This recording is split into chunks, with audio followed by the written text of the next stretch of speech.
लोकसभा चुनाव से पहले केंद्र की मोदी सरकार ने नागरिकता संशोधन कानून का नोटिफिकेशन जारी कर दिया है। इसके तहत अब 3 मुस्लिम बहुल पड़ोसी मुल्कों के अल्पसंख्यकों को भारत की नागरिकता मिल सकेगी। केंद्र सरकार ने सीएए से संबंधित एक वेब पोर्टल भी तैयार कर लिया है, जिसे नोटिफिकेशन के बाद लॉन्च किया जाएगा। नागरिकता संशोधन कानून लागू होने के बाद भारत के पड़ोसी देशों में रह रहे लोगों के लिए भारत की नागरिकता हासिल करना काफी आसान होगा। इस कानून को लेकर काफी प्रदर्शन और बवाल हुआ है, लेकिन ये मूल रूप से भारत के पड़ोसी देशों के लोगों को नागरिकता देने से जुड़ा कानून है। देश में रह रहे लोग इससे प्रभावित नहीं होंगे। अब सवाल यही है कि आखिर सीएए क्या है, इसके लागू होने पर क्या बड़े बदलाव होंगे और कैसे ये आम आदमी को प्रभावित करेगा। क्या है सीएए? सीएए या सिटीजनशिप अमेंडमेंट एक्ट नागरिकता से जुड़ा कानून है। अगर ये लागू हुआ तो 3 पड़ोसी मुस्लिम बहुल देश पाकिस्तान, बांग्लादेश और अफगानिस्तान से आए उन लोगों को भारत की नागरिकता मिल जाएगी जो प्रताड़ना का शिकार होकर दिसंबर 2014 तक भारत आए थे। इसमें गैर मुस्लिम अल्पसंख्यक यानी हिंदू, सिख, बौद्ध, जैन, पारसी और ईसाई शामिल हैं।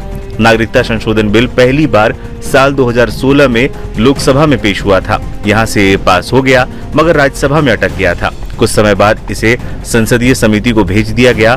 तब तक 2019 का लोकसभा चुनाव आ गया। एक बार फिर से मोदी सरकार बनी और दिसंबर 2019 में इसे लोकसभा में दोबारा पेश किया गया। अब की बार ये लोकसभा और राज्यसभा दोनों में पास हो गया। इसके बाद 10 जनवरी 2020 को इसे राष्ट्रपति की मंजूरी मिल गई। नागरिकता को लेकर क्या है प्रावधान? नागरिकता देने का अधिकार केंद्र सरकार के पास है। पाकिस्तान, बांग्लादेश और अफगानिस्तान से आए हिंदू, सिख, बौद्ध, जैन, ईसाई और पारसी धर्म से जुड़े शरणार्थियों को भारत की नागरिकता दी जानी है। सीएए के तहत प्रावधान है कि जो लोग 31 दिसंबर 2014 से पहले भारत आकर बसे, उन्हें ही नागरिकता दी जाएगी। इसके तहत उन लोगों को अवैध प्रवासी बताया गया है जो भारत में वैध यात्रा दस्तावेज जैसे कि पासपोर्ट और वीजा के बगैर घुस आए, या फिर ऐसे लोग जो वैध दस्तावेज लेकर भारत में आए मगर तय अवधि से ज्यादा समय तक यहीं रुके रहे। किसे फायदा, किसे नुकसान? सीएए से फायदा भारत के पड़ोसी देशों में रह रहे लोगों को होगा।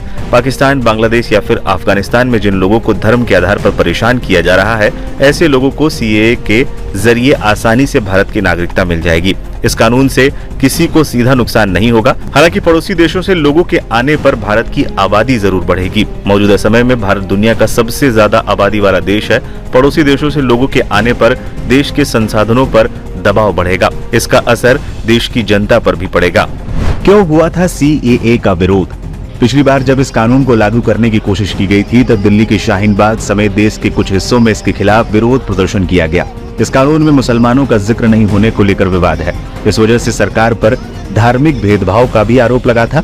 सीएए को एनआरसी से जोड़कर देखा जा रहा था। वहीं इस कानून के आलोचकों का मानना है कि सीएए लागू करने के बाद सरकार एनआरसी लागू करेगी। इसके बाद ऐसी स्थिति बनेगी जिसमें भारत की नागरिकता धर्म के आधार पर तय होगी।